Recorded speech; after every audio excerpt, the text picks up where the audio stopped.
వచ్చి కమర్షియల్ అట్లా ఉంచు, కమర్షియల్ సూపర్ హిట్ అది ఓకే. సార్ ఒక బ్రహ్మాండమైన సినిమా తీసా సార్ అంటే ఫీల్ ఉన్న ఫిల్మ్.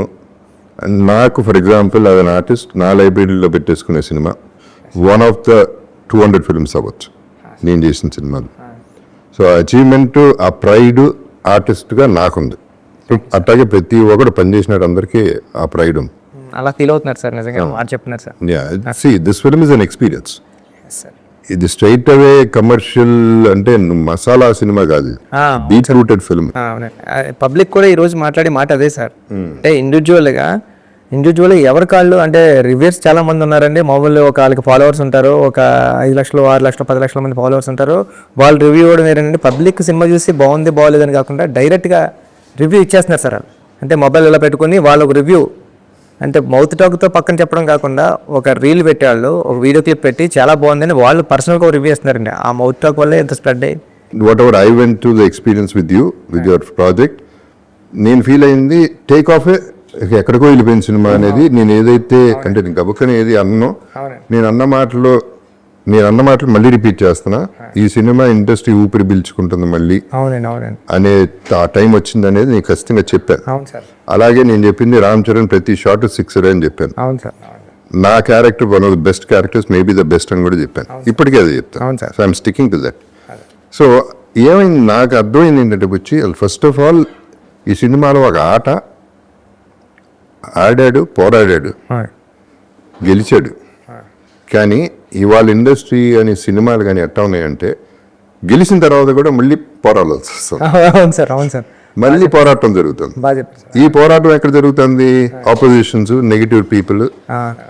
నా ప్రకారం first day, second day, almost third day వరకు కూడా పక్క ఆడియన్స్ అనేది థియేటర్ రావట్లేదండి. అది ప్రతి హీరో మూవీకి యుద్ధం తప్పుతలేదండి.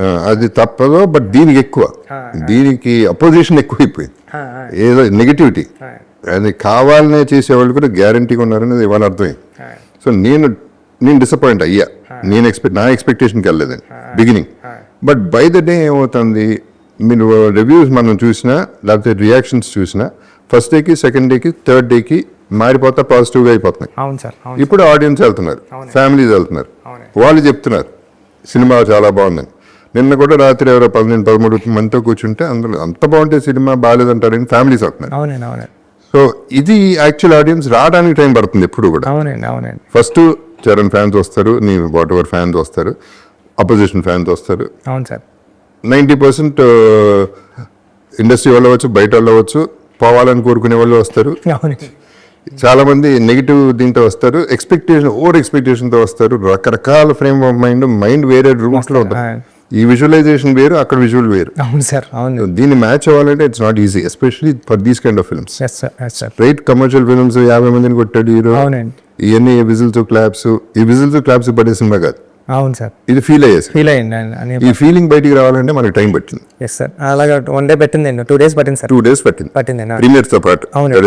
ప్రీమియర్ తో పాటు నెక్స్ట్ డే అనేది ఒకటే ఫ్రైడే నుంచి పడేసుకుంది సార్ సినిమా. అది so that is a good thing. అవును సార్. ఇప్పుడు జగపతి బాబు అనేవాడిని అసలు ఫస్ట్ ఆఫ్ ఆల్ నా క్వశ్చన్ మార్క్ ఏంటంటే అప్పటి సూరిగా నువ్వు ఎలా ఊహించగలిగావు అనేది నాకు 2-3 క్వశ్చన్స్ ఉన్నాయి, మేజర్ క్వశ్చన్స్. అంతే, మన షార్ట్ ఇంటర్వ్యూ చేయాలి. అప్పల్ సూరి అనేవాడిని ఎలా చూసావు అసలు జగపతి బాబును? ఆ ఏ తీసుకొచ్చినప్పుడు ఇది నాకు మ్యాచ్ అవుతుందని నువ్వు ఎలా అనుకున్నావు? నేను ఆ క్యారెక్టర్ పండించగలను అనేది నువ్వు ఎలా అనుకున్నావు? Because there are so many artist who can look like Appal Suri easily. మంచి ఆర్టిస్టులు ఉన్నారు, వాళ్ళందరినీ కాకుండా నా దగ్గరికి వచ్చావు. నా దగ్గరికి తిన్నగా వచ్చావు నేను అనుకోవట్లేదు. ఎవరి దగ్గరికి నిజం చెప్పు. నిజంగా నేను ఆలోచించుకుని ఉంటాను కానండి ఎవరికి వెళ్ళిన నేరేషన్ అప్పల్ సూరి ఏం ఆలోచించుకున్నా చెప్పు. నేనేమనుకుంటాను సార్, మీరు రాయల్గా ఉంటారు సార్, మీరు రాయల్గా ఉంటారు. అప్పల్ సూరి అంటే ఒక విలేజ్ లో ఒక 65-75 years ఉన్న ఓల్డ్ మ్యాన్ లో చేయాలంటే జగపతి బాబు సార్ కరెక్ట్గా ఉంటారా ఉండరా అంటే మేము చూసిన వెంటనే రాయల్టీ కనిపిస్తారు సార్. అప్పల్ సూరి చూసిన వెంటనే నాకు డౌట్ అక్కడే అండి. అప్పల్ సూరిని చూసిన వెంటనే అప్పల్ సూరి చాలా సింపతి పర్సన్లా ఉండాలండి. తన ఏజ్ దగ్గర నుంచి, తన మాటల దగ్గర నుంచి, తన లుక్ వైజ్ దగ్గర నుంచి అన్నీ కూడా అప్పల్ సూరిని చూస్తే ఆడి ప్రయత్నం గుర్తు రావాలండి, ఆడు పేదరికం గుర్తు రావాలండి, ఆడు స్ట్రగుల్ గుర్తు రావాలండి. ఎన్నటిలో మీలో కనిపించేవా అని నేను కొద్దిగా స్ట్రగుల్ ఫీల్ అయ్యాను సార్. ఎందుకంటే మిమ్మల్ని చూస్తుంటే జగపతి బాబు గారు వస్తున్నారంటే రాయల్టీ సూపర్ ఉన్నారా సారు అని ఉంటారు. ఇప్పటికీ మీరు అలా ఉంటారు, మీ ఏజ్లో మీ గాయం మూవీలోని గట్రా ఇంకా సూపర్ ఉంటారు అని ఏమనుకున్నాను అంటే అండి, అప్పుడు నేను ఏఏలో ఫోటో డిజైన్ చేయించుకున్నాను సార్. ఏఏలో ఫోటో ఒక మన ఆయన ఉన్నారు కదండి, మన మేకప్ ఆయన రషీద్ గారికి ఇచ్చి ఏలో రషీద్ గారికి చేస్తే నాకు లుక్ కనిపించారండి. ఓరు నాయన జేబీ సార్ కరెక్ట్గా ఉన్నారు, మనం గెలిపోవచ్చు అని మీ దగ్గరికి వచ్చి నేను నేరేషన్ ఇచ్చానండి. అస్సలు ఎవరి దగ్గరికి వెళ్ళలేదండి నేరేషన్కి ఈ ఫిల్మ్కి అయితే. మైండ్లో ఇంకెవరు ఉన్నారు సార్? మైండ్లో లేదు సార్. సరే, ఓకే సార్. సో ఇది అప్పల సూరి నుంచి అప్పల వలస వరకు తీసుకెళ్ళావు జగపతి బాబుని. సార్ ఆ ట్రావెల్, ఆ జర్నీ నువ్వు ఊహించింది నేను ఊహించలేను.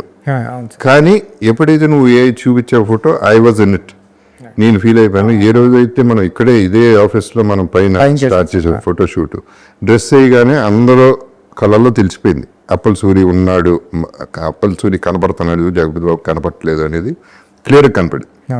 అప్పుడు దాకా నాకు 100% నమ్మకం లేదు. వేసిన తర్వాత 100% ఫస్ట్ కెమెరా క్లిక్కే అర్థమైపోయింది, okay we're done, we're good అని.